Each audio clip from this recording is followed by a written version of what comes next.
Good evening, everyone. It is your girl, Marcy Thomas, founder of Brown Girl Collective and the BGC Book Club.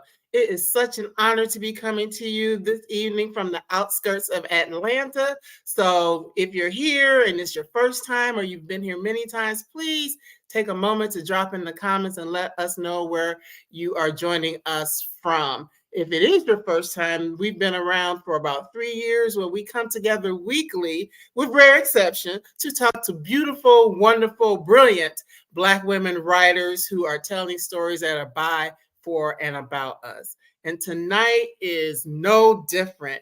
I am really, really excited about this particular show. As I was telling our guests offline, I have been following her career for quite a while. We're Libra sisters. We both live in the Atlanta area. I mean, we have so many things in common, and yet and still I look up to her in the work that she's done as a literary giant. So, our special guest this evening is New York Times bestselling author Denene Millner, who is a highly respected and sought after award-winning journalist whose captivating books, columns, and essays have secured her foothold in the entertainment, parenting, book publishing, and social media industries. She has written and collaborated on 31 critically acclaimed and best-selling books, many of which you know, Taraji P. Henson's book.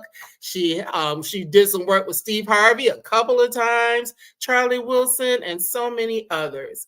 In addition to that, she has her own imprint, Denene Millner Books, at Simon & Schuster, where she is involved in making sure that more stories that feature our children are put out into the world. So I'm just giving you a couple of things because her world is so vast that we would be here all night just talking about all of her great things that she's done.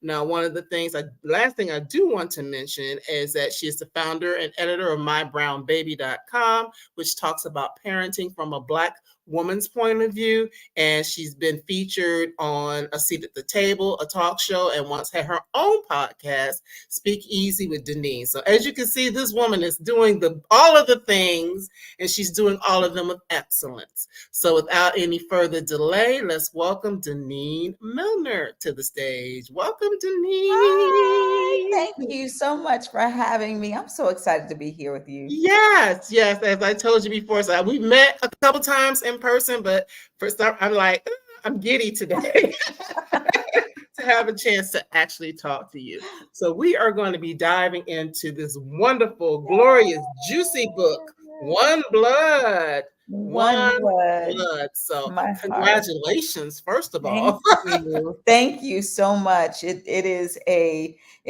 book that I refer to as my heart song. It really is a piece that was meant to honor Black women in general, and specifically my birth mother and my adoptive mother. So I'm excited to be here and excited to present it to you today. Yes, and that's what makes this book, you've done so much, as I mentioned. And so we could have been here all night just talking about the things that you've done. But that, for me, even as a reader, is what makes it so special, because knowing a little bit of your story, it's like, okay, she put her heart, this is a piece of her. She's, Yeah. telling who she is to the world. So I love that. Well, Thank how you. challenging was that for you, though? Because that is different from what you've normally done.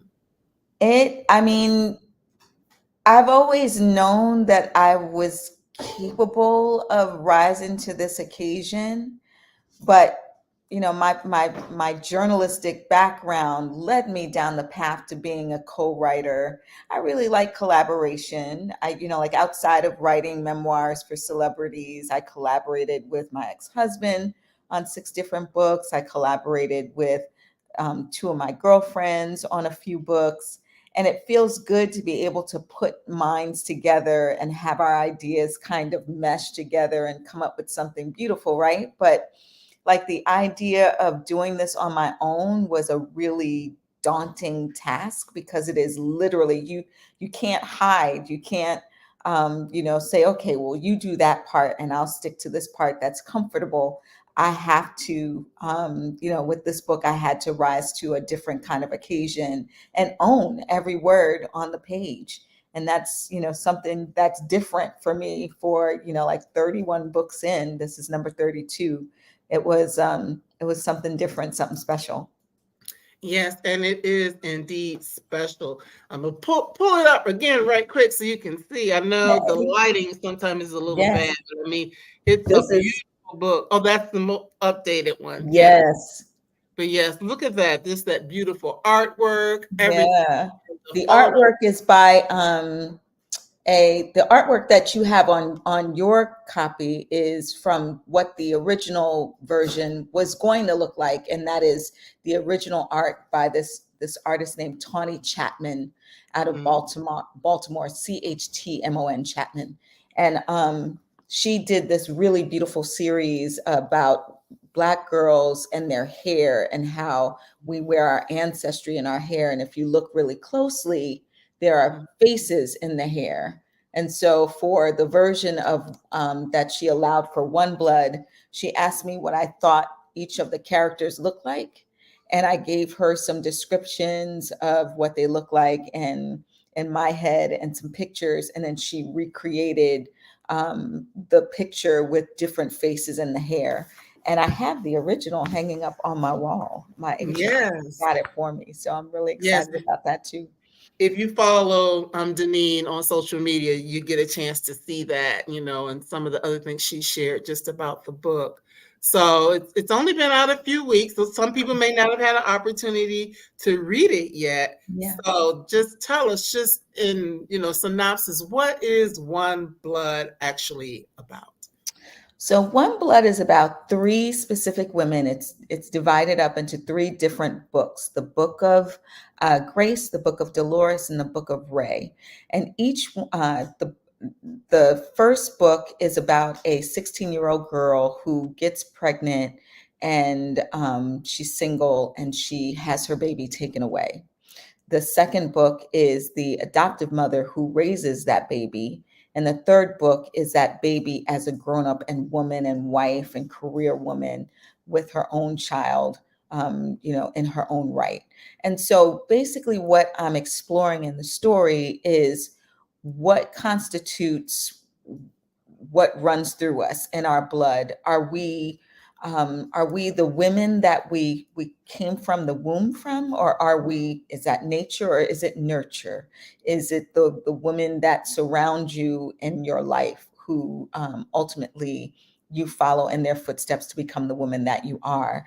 And each one of these characters are going through some severe trauma, and trying to overcome that and escape the box that society's built for each one of them. It starts out in the 1940s and it goes all the way up to the early 2000s. And each woman is dealing with circumstances, right? So like Grace, the 16-year-old, she's dealing with circumstances of being a young Black girl being raised in the rural South, where opportunities are nil, but she comes from a very close-knit family that has a history of midwifery, and she knows what her future is going to be, and her life is filled with love despite all of those boxes that are built specifically for Black women in the rural South. And then Dolores she's a part of the Great Migration, but she deals with some things, some trauma in the South, and she brings all of that in a book bag with her to the North, and has to try and figure out how to navigate a society that just makes Black women invisible and makes women invisible and makes things impossible for women to be who they want to be, because your currency, really, you don't have the ability to have your own credit card. You don't have the ability to, rent your own home or buy your own home. Your ability to make money, specifically as a Black woman, is greatly devalued. And so her currency is to be able to have children and get a man, right? And so the man is responsible for helping her live, literally. And so she has to navigate that, in a way that is deeply traumatic. And but she's a strong one who's trying to make a way with her family in a way that allows her to get free. And then Ray is the product of these two women. She has Grace's blood in her, which means that she's loving and she's sweet, and she's really just trying her best to hold family together because family means everything to her. And she gets that also from her adoptive mother. But she also brings with her some baggage that her mother saddles on her about, like you need to be married, you need to have kids, you need to take care of your man, but you also need to be a career woman. So how does she go about balancing it all? Like people are treating her like she's a flamingo, like she can, literally stand on one leg and make, magic happen and look beautiful doing it.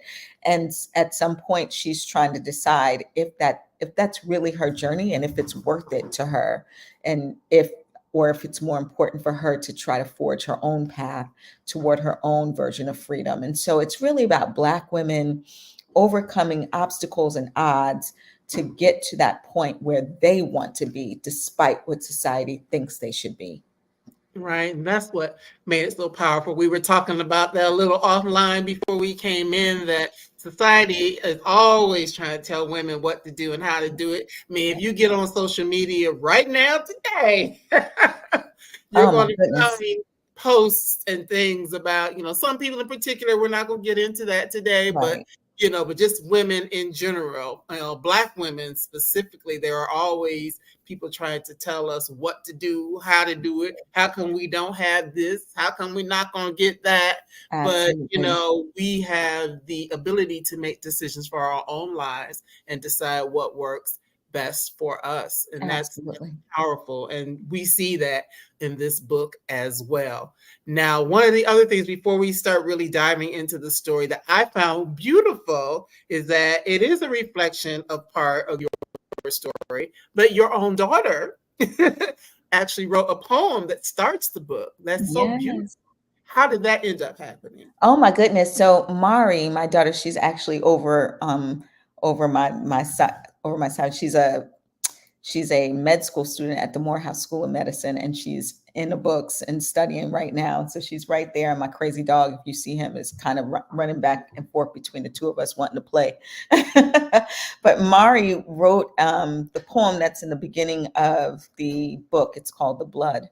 And she wrote it when she was in the seventh grade. They had a poetry contest that I didn't know about in her school, a school-wide poetry contest, and she won with this beautiful poem about what blood means to the human race, and how, yes, we all sort of cling to what blood means within a family. Like, this is my sister, that's my mother, that's my brother. We all share the same DNA, but she blew it out in this piece, blew it out wider, and understanding that we all carry blood as human race. We all carry blood, and we're all interconnected because we have that same thing running through our veins. And when she wrote when I discovered it, it was at a parent night, and they said, "Oh, your baby won this, poetry contest, and we're going to read her poem that won." And it came a day after I had been in the car. We were coming from a soccer game on a Saturday and on a Sunday. And there was a disc jockey. We were listening to a radio, and there was a disc jockey who was he was answering a question about adoption, about this man who wanted to decide if he was going to adopt a kid, and he didn't necessarily care for the kid. And so he was kind of antsy about doing it, but he wanted to stay with the woman.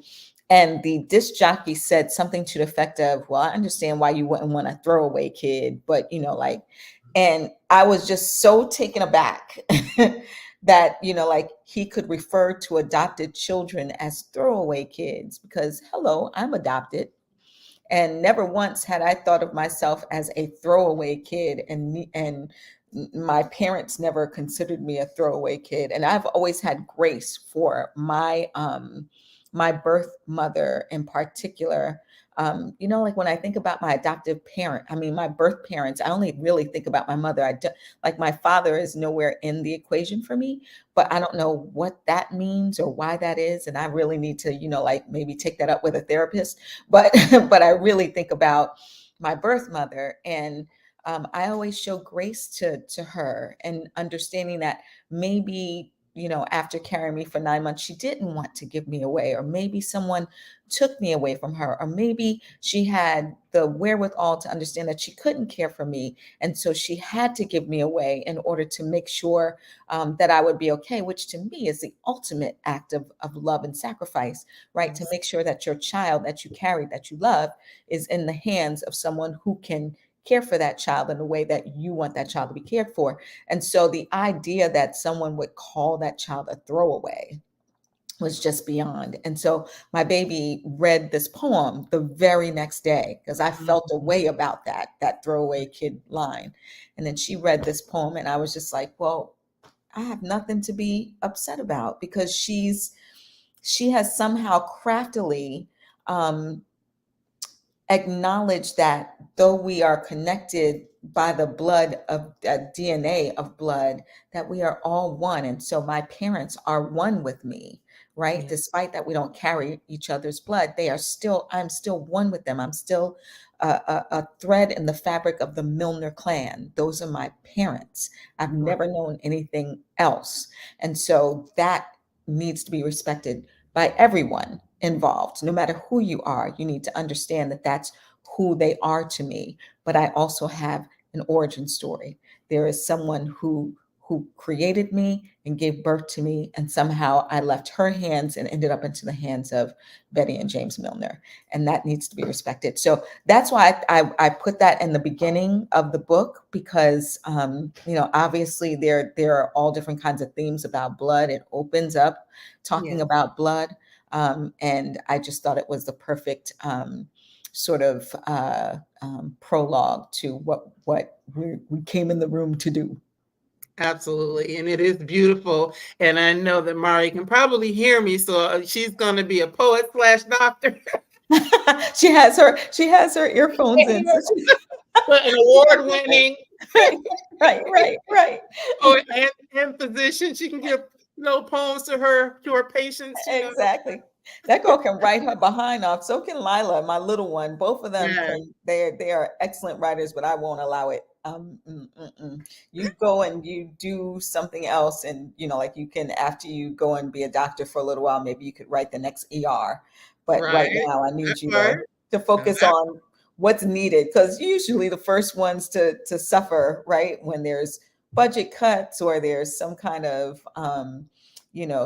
money issue, the artists are the first one to go. That's true. We've seen that as of late with the different strikes. So yeah, that For is true. sure. For Smart sure. advice, Mom. Smart advice. So, if you don't mind, I know you have something that you want to share with us from the book, an excerpt, and we can do that. And then, I have some questions just in general about the book and the women that are featured. And for anybody, if this is your first time, we're not going to give you any spoilers, because No, the no whole point spoilers. is for you to read the book, but Right. just enough to whet your appetite for what Denine has so beautifully put together in One Blood, and to encourage you to go from there. So I'm gonna let you set the stage for what you're going to read, Thank and you. I'm gonna you're welcome. start right at the beginning, because there's no spoilers in the beginning, and I just think it's really beautiful. This was literally, I wrote what I'm about to read to you on my 50th birthday.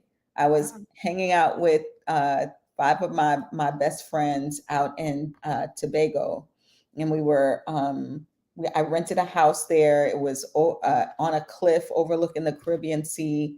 There was a full moon, although this happened first thing in the morning.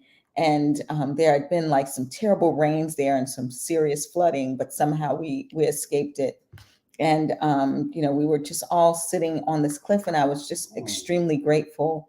And I felt like writing, and so I took a notebook and a pen, and I just started writing. And this is what I wrote. The first um, few pages I wrote right there on that cliff. Hold on one second, Mari.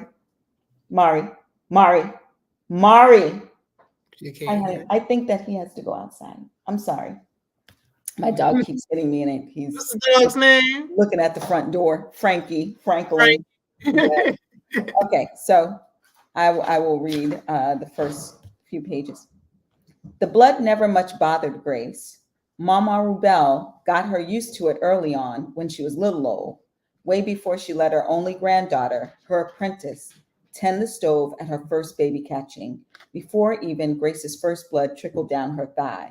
There it was, her monthly, making a dark red liquid trail past her calf and ankle, dripping into the thick, fertile Virginia dirt she'd planted her feet in as she reached for the pins on the laundry line. Grace cocked her head and stared at it in wonder for just a moment, then went on in the outhouse and made her sanitary pad, just like Mama Rubel had taught her to do with the pins and ripped pieces of feed sack. Just as natural and nasty as slopping hogs, Grace thought. Now, her best friend Cheryl, she didn't see it that way. She cried holy hell when her blood came in. Nobody, not her mama, not her big sissy, not Nan Auntie, bothered to tell her what was inevitable. They held it to their chests like a big secret Cheryl had no right to know. She near killed her fool self when she saw the red puddle on her little piece of school bench and realized it was oozing from her poom poom. Knocked over the desk, tripped over the rickety schoolhouse steps, and just took off running down toward Harley pasture, hollering and screaming like a stuck pig, the laughter of the boys and the screams of Miss Garvey, their school teacher, chasing behind her. But Grace, she understood the power of the blood. Mama Rubel saw to that, made her look straight at it for sport and for practicality's sake. Mama knew, after all, that her grandbaby would have the calling. Saw it in a vision just as plain as day one afternoon as she pulled poke salad roots from the ground deep in the woods down by the river, where she had gone to forage and be still and make offerings to the spirits of her mother and her mother before that. In the vision, there had been Grace's hands, small, delicate, strong, gently twisting, pulling a baby's head as it emerged between its mother's legs. The movements, the way Grace's fingers fluttered about the infant's curls, had made Mama's heart beat fast. She could feel her granddaughter's happy in the tingles of her own fingertips and each of her palms. Mama had slowly fallen to her knees, sticks and pebbles digging into the thick of her skirt. She kissed those palms and pressed them, warm, pulsing with energy, to her cheeks. Love was there. Grace would continue in the tradition of the Adams women. Mama's dead did not lie. Show her the blood, they whispered in the breeze, in the beams of light rushing through the leaves. Show her what she already knows. Well, that is simply beautiful. Hearing you read it, no, I've already read it, but to hear you read it as well, it's just Thank beautiful. And it's you. been an introduction to what the book is about, because blood is definitely a theme all throughout, whether it's the blood that we shed as women or used to shed. Thank you, Right, Lord. right. Thank the Lord. Hallelujah. It's that, it's the blood that connects us with DNA. It's just it's so rich, Yeah, really. yeah, So we are starting out with Grace. And what I love about Grace is that, she's being raised by her grandmother. And, she is really following in her grandmother's footsteps, right, wanting to do what her grandmother did. There's a mom that's in the picture who may not be as involved as she needs to be, right. but I just love seeing that relationship that Grace had with her grandmother at the beginning. Yes, my mom passed away in 2002, about 6 weeks after I had my second daughter. But she was Mm, very, very close to Mari. Mari was only 3 when she passed away, but she still remembers her gamma and how mm, much love that she showed her. She was just like I was inconsequential. Like I did not exist anymore. I would come to the door and she would just take the baby and I'd just be standing there with like bottles and bags and diapers and the door would practically hit me in the nose because she was so busy getting her grandbaby off. And I just, while I was writing that relationship between Mama and Grace, I just it was a product of me wishing that my mom was still here to be able to see and be proud of her granddaughters and how beautifully they've grown and how strong they are and how smart they are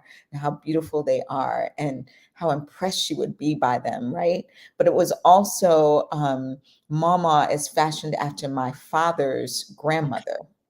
My father's grandmother was a midwife in rural Virginia, which is where this is set. And when I was thinking of the scene, I was thinking about specifically the land that my father's family owned. My father actually still lives on that land. Yeah. He lives in the house next door to the house that he was born in and raised. And he talks very fondly about his grandmother and how strong she was and how committed she was to being a midwife, but also being a healer, and that there were just all these different ways that she was able to take care of them because she knew the old ways. And when he says the old ways, I mean, like she knew literally how to heal a body with like poke salad root. And he told me one time his brother hit him in the knee with an axe, and I'm like, well, what kind of fighting were y'all doing that y'all was swinging axes at each other? But but he got hit in the knee with an axe, and it left like this huge gash. And his grandmother made him go and get some poke salad roots, which I just mentioned, and it's like a collard green, but if you can use it to heal like a poultice, or if you know how to cook it, you can cook it and it'll taste like greens, but you have to be very careful because they're poisonous. But Mm. you could she had him make a poultice out of poke salad leaves, snot, and spider webs. And Wow. she figured out how to put this on his leg, and his leg was healed within a week and a half to 2 weeks.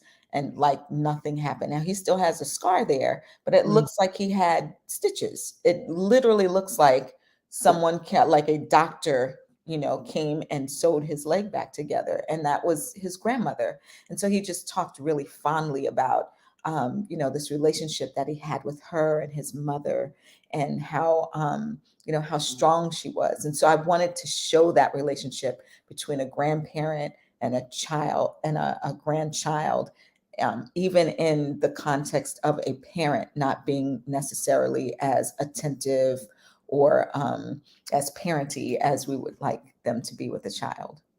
Right. And I mean, just in what you shared, that is so meaningful to think about it. I mean, for a multitude of reasons. Number one, just that relationship, on its own, but the history of who Black women have been and what we've had to do to survive. Because Absolutely. I believe this was in like the 40s, Right. in that time Right. frame, Right. that there weren't maybe a lot of things that she could do, but as Right. a healer, as a midwife, she was able to live. Mama was able to live in ways that maybe other women were not at that time, and Absolutely. she saw something in her granddaughter and was like, hey, you are going to be the one that does it. Your mother might not want to do it, but if Right. I'm going to pass this along to you, you need to be the one to learn and to carry this forward because, Absolutely. you And know, it's in their blood, right? It's something right. that Mama's mother did, Mama's grandmother did, all the way back through, them coming over in the passage. And so, that is again the blood. What's in your blood? What's in your blood is your ancestors are showing you literally in the dream what you're going to be. And Mama is the kind of person who respects what she hears, what she sees.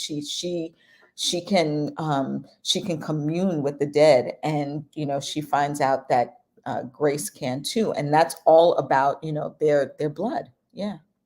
Yes, I love that because there is truth to that. And we are now in this day and age starting to pay more attention Pay to that. attention to There was it. a time when maybe we didn't, or there were Absolutely. contingent people who didn't, but Right. now you're starting to see more of that when people are tapping into their ancestry. I Yes. had my ancestry done and know that mine goes back to Sierra Leone from my mother.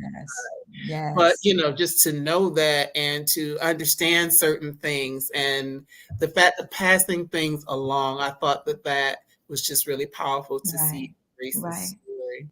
Yes. But then Yes. of course she loses grandma Yeah. and has to Yeah. make a transition up Yeah. north.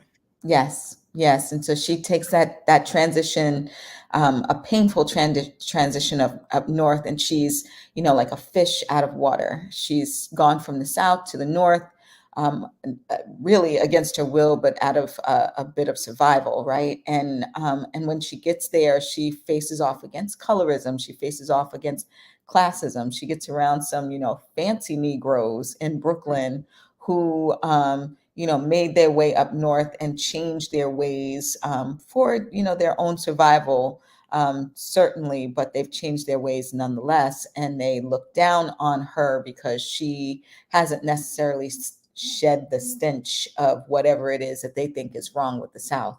And so she gets there and she's just a kid still, but Mhm. she's being treated as if she's nothing but a mule, right? Like that's what, like she is just a workhorse to be worked, because she doesn't fit in.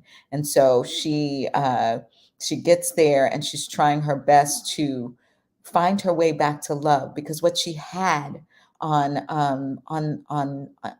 that fertile soil in Virginia with her mama and even with her mother was love. Love from the community, love from her grandmother, love from her mother, love for nature, love for being independent, love for understanding that they didn't have to wait around for white folks to give them permission to live their lives. That's what they Right. did, right? And so she's trying her best to find her to sort of find her way back to her ancestors, back to her healing, back to what Mama wanted for her, which was to be a healer and to have to be the one to catch the babies. And she's fighting against that with her auntie, who has shed every bit of that. She also has the abilities, but she shed every bit of that in order to fit into this place. And so what you end up having is Grace facing off against her auntie and falling in love, but facing off against the respectability politics Mhm. and sort of the idea of what the civil rights movement is, and Yeah. how Southerners fit into the narrative versus how Northerners embrace the narrative, and how one fights versus how one chooses not to fight, but like is not any less dedicated to community just because they're not marching down the street holding a sign. Like, Grace comes from a really strong stock that Right. doesn't really concern itself with what white folks think, because they have their own. And she's constantly trying to get back to that center, and everyone around her is constantly trying to knock her off of that line. And so yeah, she gets to New York, and it becomes pretty intense. Yes, it really is. And there's so much in it. And I said passed away, not passed away, but isn't around anymore. We'll put it Right, that way. right, Grandmama. You right, have to right, read it to find out what happens to mama. We're right, not going to tell you. right. But just keep Grace being there. First of all, going to family and having family, like you said, treat her like a mule. They didn't Mhm. treat her like family. Right, Expecting her to be a servant and all of these things. Just watching the things that she had to go through, and it was for her survival. right. But we know things like that happen in families because of oh, well, you're a country bumpkin, or you're too Precisely, dark, or you're whatever it is, your precisely. hair is too nappy, whatever the case may be, where people would want to put you aside, and seeing that was really unfortunate. But I do love the way that, because I believe this was from 1964 to 1969 or something like that, Mhm. her storyline is that the fact that you did incorporate the things about the what was going on with the civil Right, rights movement, right, and understanding that people did have all these different takes on what right, was right and how we should do it. Should we be involved? Should we right, not be involved? right. Um, from a research point of view, was it challenging for you to like piece all of that together and meld it into the story, or were these things that you just kind of knew intrinsically?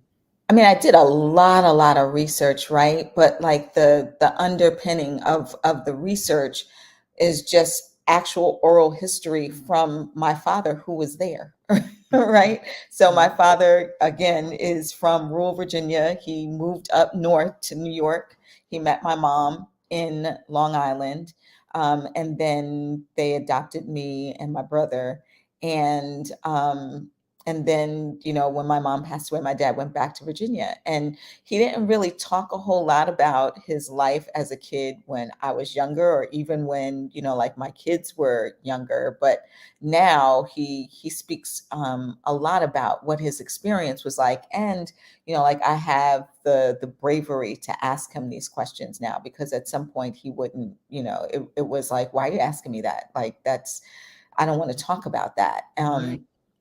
And so now he's willing to talk about it, and I'm able to ask him more nuanced questions based off of his answers, and a lot of what he had to say about like living independently, and Black folks having their own part of the town, but having their own businesses, having their own sources of food, having their own sources of water, coming together. He just told me about a month or so ago about hog killing day. And I was like, what in the world Mm. is hog killing day? It was like the whole community would come together, and everybody would have their hogs, and everybody would kill their hogs in time for, like the winter, when the winter came and growing food wasn't as easy, and didn't come as easily. They would need to, can their food, but they would also need to prepare their meat. So they would all Mm. come together. It would be like a big party celebration community event, and everybody would kill their hogs, and then cut up the pieces. You would share, and everybody would know how to salt them up and put them under. They would bury them underneath the house to preserve them. And then when you a special occasion, or when you felt like having some meat, or it was a thing, you would go in, and everybody would have an equal amount of that sustenance that they took the time to come together as a community to make sure that everybody was good. And that to me is Wow. beautiful, right? It Like, is. they're not thinking about government subsidies. They're not thinking about what the white folks have and how can they get some. They are coming together as a community and making sure that they have what they need. And that to me, and like I always ask my dad, like, so you didn't participate, you didn't go to like the March on Washington, or like, what did you think about Martin Luther King? And he's like, yeah, it was fine, but like, no, I didn't go to I didn't go Mm. to the March on Washington, and no, like, I didn't do civil rights. Like, like, we were living how we wanted to live, and that wasn't.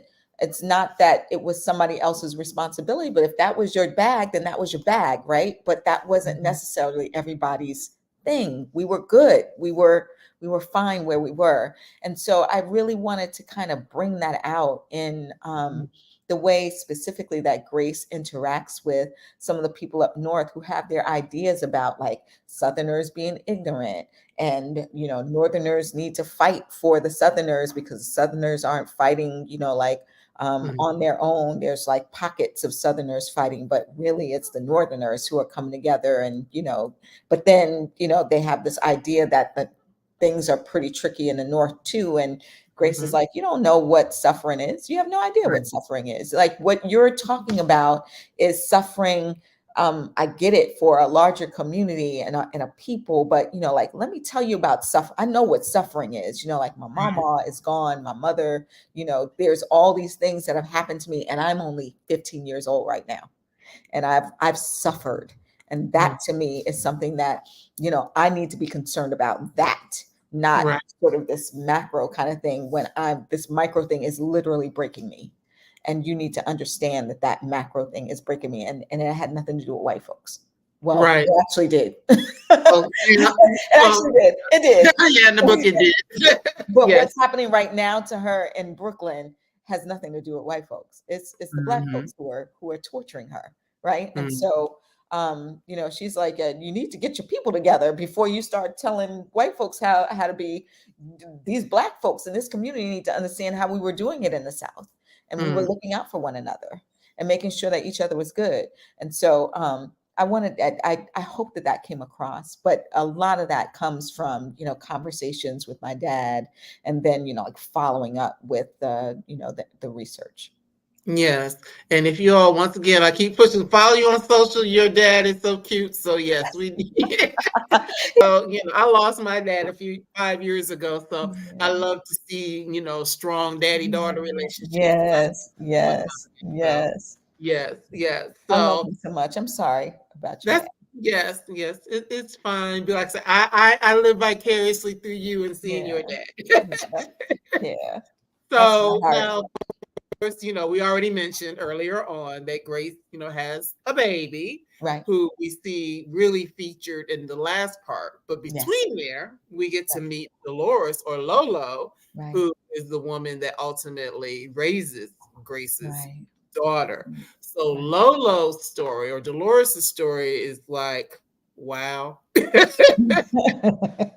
She also, came from the South, winds up in the North in New Right. York, but her trajectory is just It's rough. wow. It's rough. It's rough. It's rough. It's rough, right? It's rough and it's real.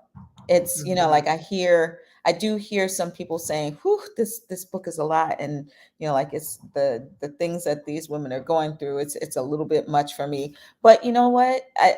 The way that I look at it is, like it is a lot, but guess what? It's what women went through. There were things that Dolores experienced that are very, very real. A part of it is very much my own mother's story, okay. right? And the just very particulars. A lot of it is made up, but there are Mhm, particulars that are very much my mother's story, and she's not the only one who went through that. A big part. I don't want to give what happens to Dolores away that sort of leads to why Dolores is the way that why Dolores mothers the way that she does, why she's married, why she's created this family, why she's holding so hard onto this family. But a lot of research went into what actually happened to Dolores, and it is rooted in truth. A mhm, lot of truth that is still happening today, which is crazy. But there were actually all of these different by law, by government sanction, these kinds of things that happened to Dolores, happening to Black women and women of color for years, for mhm, decades, mhm, right? And this is just a small picture of one woman who suffered the consequences of this government sanctioned thing, and how that sort of manifests itself in how she mothers and how she loves and how she protects herself and how she's trying to survive and how she ultimately tries to get free, right? mhm. It's funny, there's this documentary of this model named Luna out Yes, you had now. her in the book. Yes, and that's who I fashioned Lolo after, right? I mentioned her in the book, but I Mhm. imagine, like when I think of Lolo, I think of my own mother, right? And my mother was so tall and pretty, and just she sewed her own clothes, and she was like a model to me. She was just like so lithe and just, like thin and model-esque, and she could put anything on. I remember sitting in and sitting. Frankie, I can't play with you right now, buddy. I remember sitting in fitting rooms and her just bringing in tons of clothes and all of them just fitting on her perfect because she had this body that like was sample size, and she would just everything. She was just so pretty, but she would always cover her legs because she would go to church. She hated her legs. She had the most amazing legs, but she hated her legs, and she would wear these long, long dresses down to her, like well past her knee. And she, like she was statuesque. And so when I thought about who I wanted Lolo to be physically, I had my mother in mind, and I also had Luna in mind because my mother reminded me of her, like this, this strange, odd Martian bird who, was amazing, and people just didn't take the time to like recognize it, right? And that's what I'm hoping that you get from the book of Dolores, is that, like my mom and her friends, lived beautiful lives, right? Mm. They raised their children, they kept their marriages together, they, ran their households, they went to church on Sunday, they bowled on Saturday, they came together and had like their clique of in my case, everybody was from the South. And so, like I keep telling my friends, like, yeah, I was raised in Long Island, but I'm really a Southerner because I was raised by nothing but Southerners and surrounded by Right. nothing but Southerners, right? Um, and I would sit and kind of, like be on the side and just, like looking at them like they are so pretty and so thoughtful and so smart and so amazing, but we never got to see them in magazines and on television and and celebrated in the way that all of these other women got to be celebrated. And I if there's anything that I wanted to come from Lolo's story, it was that she deserved to be seen. Lolo Mhm. wanted to be seen. Lolo wanted, when she moved up north, she wanted to be a different person, but she couldn't be that person because she really had to focus on survival. And survival meant finding a man, being married, having kids. And so she had to put that dream away. But that didn't mean that she deserved to be invisible. She deserved to be seen. And the way that she raised her children may not have been the kindest way, but you, I'm hoping that you understood why she was the way that she was. Oh, It was absolutely. more protection than, like some kind of lunacy of, like just wanting to abuse kids. Like she was really trying to protect, her children and keep them from the harm that she suffered.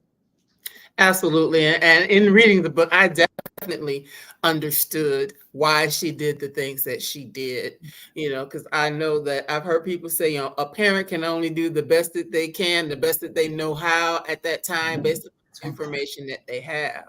That's right. And so, it'd be easy for us, from our view as the reader to be like, oh my goodness, why is she doing that? But knowing her story, oh, I Exactly. understand exactly Exactly. You get it. You get where it. she was, Absolutely. you know. Absolutely. But but in that whole thing, it was interesting because she had, her group of girlfriends, and even they had like different ideas of what it meant to be like a wife and a mother, or how important it was to be a wife and a mother. And many times, Lolo kind of went more old school in her ways of Right. thinking. Right. Absolutely. Absolutely. And she's from that generation that Mhm. like has a very clear idea of what you need to be in order to survive. So it's not just about like everybody needs to be married and have kids and stay with your husband no matter what, because you love him and you made a commitment before God. That is like a really rudimentary way of looking at it.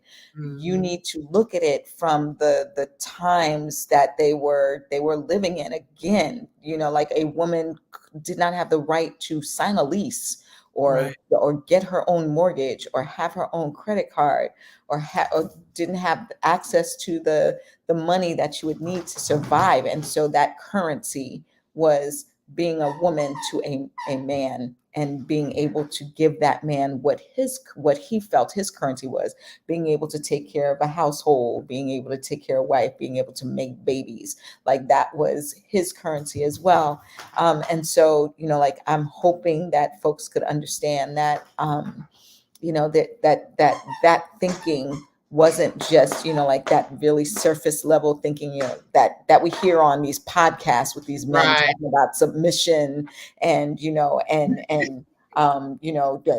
the way that my mother did it back in the day is the way that I want this woman to do it today, and women aren't willing to do that. No, we're not, because guess what? We can get our own credit. We can Right. be making, decent money, more money than our mothers were able to, where we have more options. We have the ability to be able to not have to do that. And so when I come to the table and I sit at this table and I have this feast for myself, don't tell me that I need to swipe my feast off of the table Oh, and sit around waiting for you to like make a feast and then tell me when I can eat. That's not the way that it's going to happen, because we no longer have to do it that way. Right. Thank you. See, this is why I love you. Girl. Yeah. Exactly. And get me started. Exactly. Get me started. Yeah, I'll get you started up in here. We'll be here for 2 hours. I don't want to do that to you. But yes, that I mean that's just so powerful, and to see that and to see how, over a course of many years, because I want to say timeline wise, we see more of Lolo's life than we do Yes. of other Yes. ladies. So, just to see how, how things start out, how things evolve as time goes on, and where she ends up when Right. her portion of the story ends. And Right. believe it or not, we're getting close to time. Can you Oh my believe that? gosh. We've been having so much fun Yes, here. I know. That Yes, flew. yes, I Flew do. by. But we cannot finish this without talking about Ray, who is the third woman that is featured in the book. Now, before we get into it, is Ray based on you, or is she just A bit. completely made up? A bit. She is based on me, and sort of how I was thinking about relationships when I got married versus how I think about it, now that I'm divorced and, living my own life as a single woman, and what it was after I got divorced, what it was that I was thinking about, well, what does make me happy? What is it that, why was I subscribing to all of this idea that, like I needed to be married and have kids and have a career, and that absolutely you could balance it all? Like, no, you can't. You can't. And it's unfair to put that on us.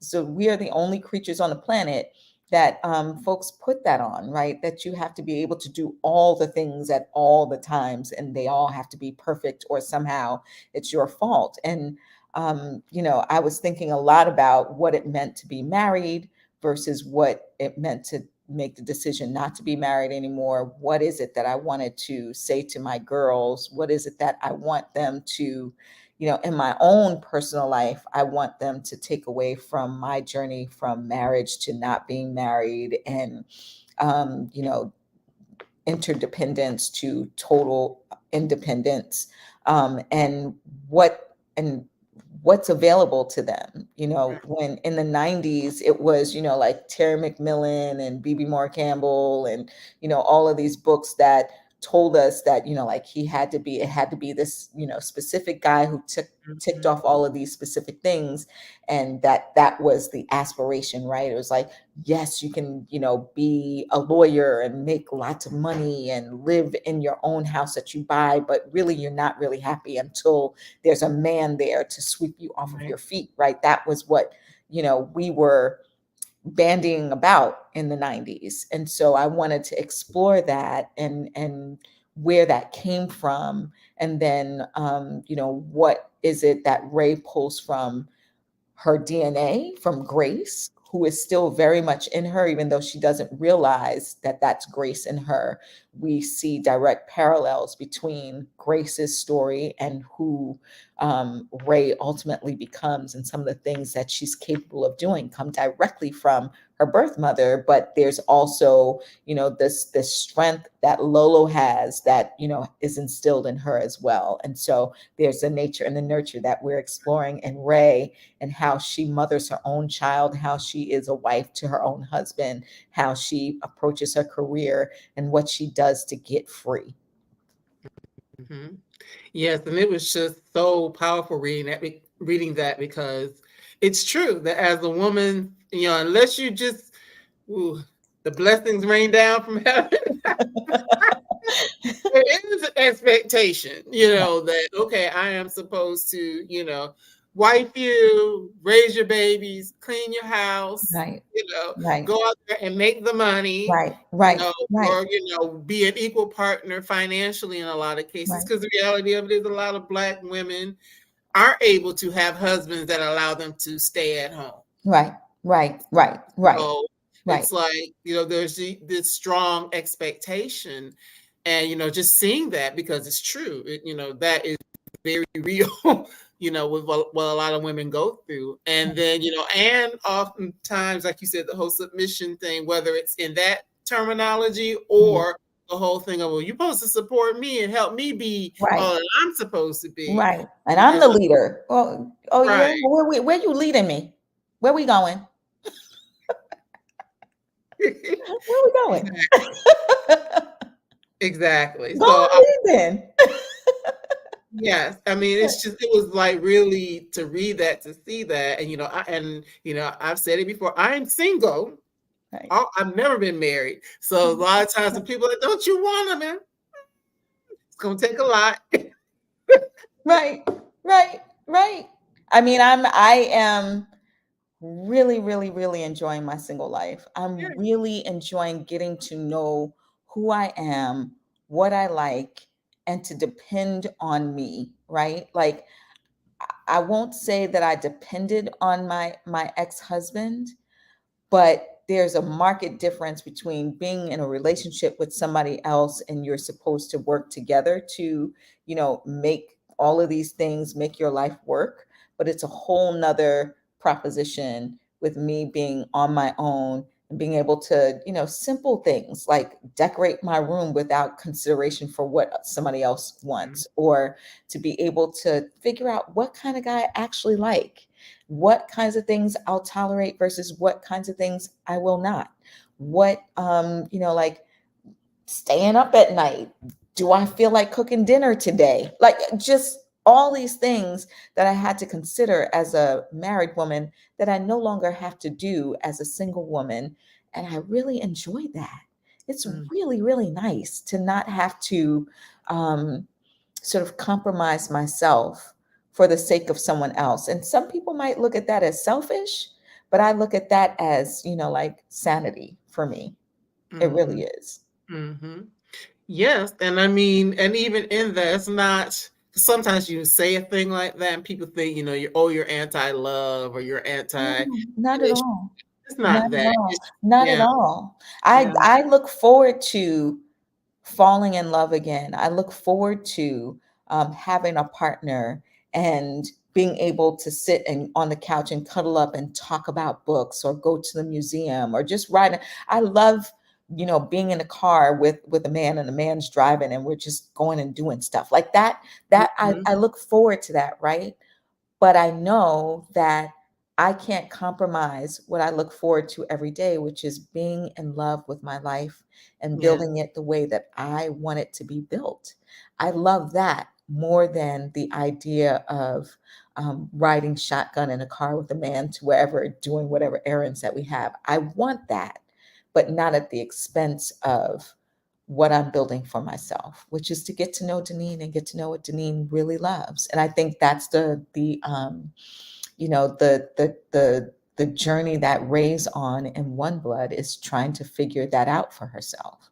How does she go about making her own self happy without everybody telling her what right. makes her happy? It's what she's drowning all of that out and trying to decide and listen to her own self. What is it that makes me happy?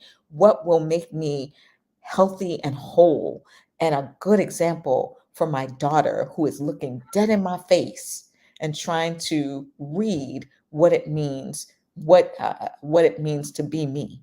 And so I hope that that's what you get from reading Ray's story. I definitely did, and can could relate to to some of the things that she was going through, even as a person who hasn't been married. But when I think about what it means to be married, I'm like, Right, right, right, something, yeah, right, when you've had and and when you had an opportunity to like think about what you want or what you don't want, it's very important, right. and it's not so much that, oh, I'm just so picky and I have a list this long. No, it's not that right. Not even Exactly. that. That's not It's it. just, Right. being able to hold on to a piece of who you are and not completely lose yourself in the Exactly. context of someone else. So, Right. if there are one or two things that when people get a chance to read One Blood that you really want people to take away from the story, from the three stories, what would be the overarching theme that you want people to take away from it? I really hope that people see that Black women in particular, that I love them so much. I love us. I love us so much. And I love our ability to be strong and overcome in the face of severe obstacles, in the face of severe pain and trauma, and society just really going out of its way to take from us. That I've shown a way that these three women, that their strength is what feeds into the next generation and next generation of Black women who will continue the legacy of being strong and smart and beautiful and powerful and free, most importantly, and that we don't have to um, let the things that have happened to us define us, right? Right. That we're in these boxes, yes, because people put us in these boxes. We don't have to stay there. We don't have to stay there. And each one of these women were trying their best to figure out how to get out of those boxes and get to free.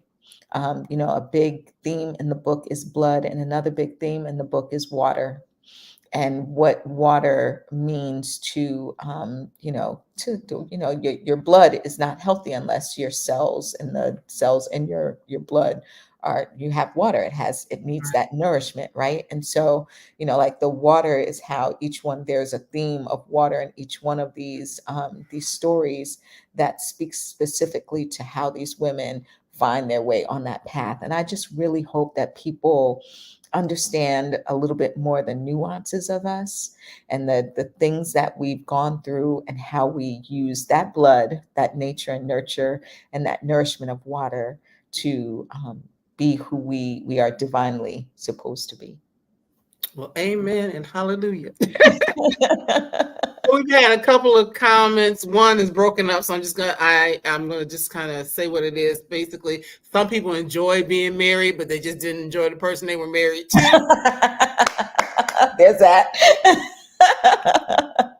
And then another comment, which I love this. Rachel is saying she's having that conversation with her granddaughters, who are 16 to 22. I encourage 200 questions before the first sleepover. Come on, Rachel. Well, come on.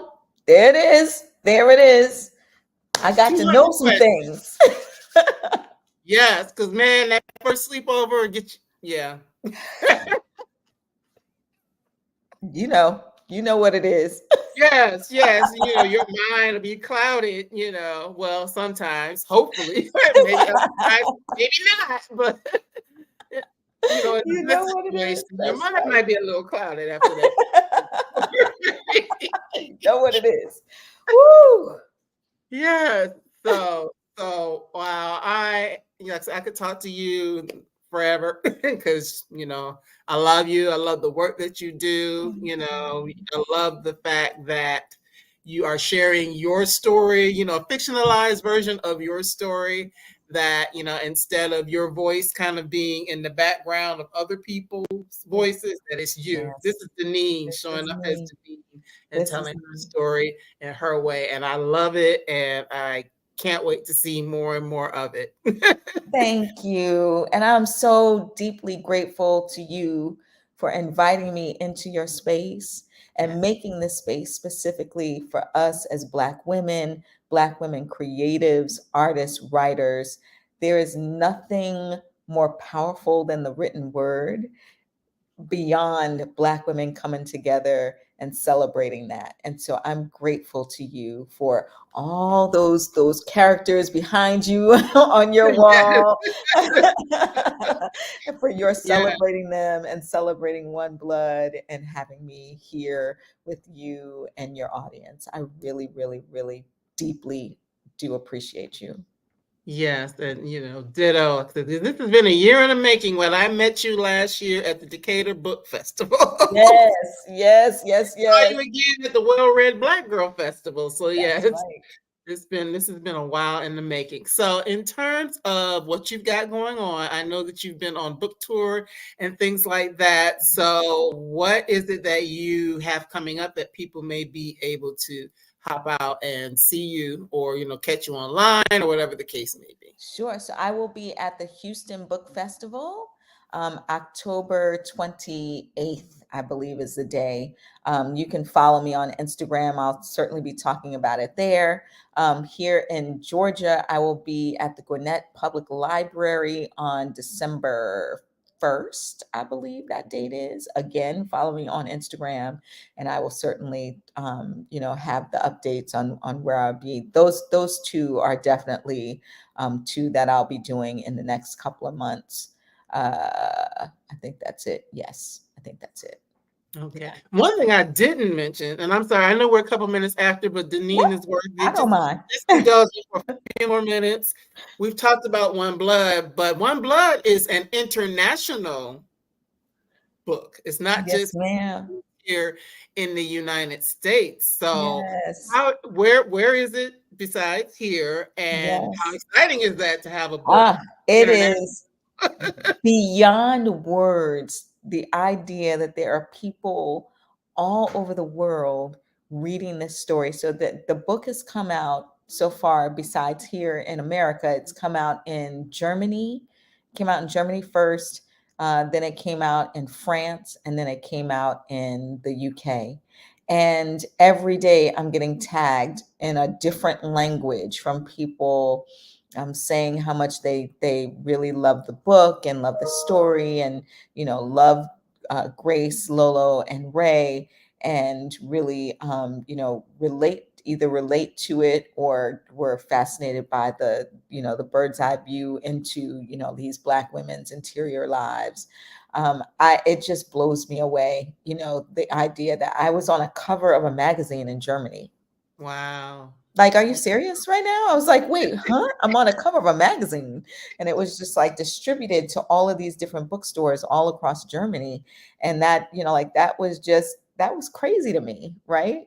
Um, and so it still is going to come out in Spain, Italy, Japan, and oh goodness, what's the other one? Hungary. Wow. And so, like the idea that I could hop on a plane and see my book somewhere, in a foreign country that I've never even gone to, is just, it trips me out. So it's a lot of fun. Yeah, it's a lot of That is fun. so And powerful. then, you know what? I'm sitting here thinking like there's something else happening in November. November 7th, I have another book coming out. Say what? Okay, what's that? What's the This one tea? is a Miles Morales book. It's for the babies. Oh It's a yes. Miles Morales Spider-Man book. It's about Miles Morales. It's called Miles Morales Through a Hero's Eyes. And it's about Miles Morales celebrating his Puerto Rican heritage and his love of art with a gentleman and artist that he meets at a barbershop. Oh And wow. so it that comes out November 7th, and I'm super excited about that because, like, hello, I wrote a Spider-Man book. I wrote a Okay. Miles Morales book. But also, you know how I feel about the celebration of Black children and families in children's books. And so, like, I got to put my hand and craft a story about a Black Puerto Rican child who is falling in love with his culture and art and his city. He's from Brooklyn, and really kind of celebrating exactly who he is, every part of him, who he is. And so, those are the kinds of stories that really warm my heart. Yes. Well, thank you so much. So yes, not only One Blood, but be on the lookout for titles under the Denene Millner Books imprint because she Yes. do the work for the babies as Yes. well, which is Yes. so wonderful. And I see Linda is in the room. I have to thank you, Linda, because even though I had already met Denine and we were planning to do this, you really helped to make it happen. So thank Yes. you so much, Linda, for all that you do. Hopefully it won't be the last time you and I do something together. And we love you and all that you do for Yes, Linda. Thank you, Linda. and we just love everything that you do. So thank you. I'd be remiss not to acknowledge Linda for being in the room. So Yes. well, that's all we've got for now, everyone. So I just want to thank you again, Denine, for your time, for your talent, for your gifts, for your baby, your babies who are going to do all these wonderful things in the Yes. world as well. Just thank you for all that you do. Thank you for being here. And I pray that it will not be the last time. So, Thank you. No, and I'll anytime you want me, I'm here. yes, yes. All right, I'm going to hold you to it. I'm here. All right. So now just some real quick announcement, and then you and I can chit chat in the background. But Okay. just real quick announcement. I will not be here next week because I am going to see the woman who is at the top of everybody's list right now, and that is Jada Pinkett Smith. She is going to be in Atlanta with her book tour for Worthy. So yes, I am going because I want to hear Jada's story coming from Jada, not That's right. everybody else saying what That's Jada's right. story is. So I That's will not be here on next Monday, but in the following week. And unfortunately, I didn't bring the book in here with me, but it will be Rochelle Allers who will be with us on the 30th to talk about her new book. So I'm excited about that. And the rest of the year, there are a lot of great women coming up. So everybody stay tuned. And so with that being said, I'm going to let everyone go and enjoy their evening. Denine, thank you again. And we hope to see you again real soon. Don't you Thank hang you. up. I'm hanging up on them. Okay. Bye, everyone. Yeah, it's ended. All right. See you soon. All right. Bye-bye.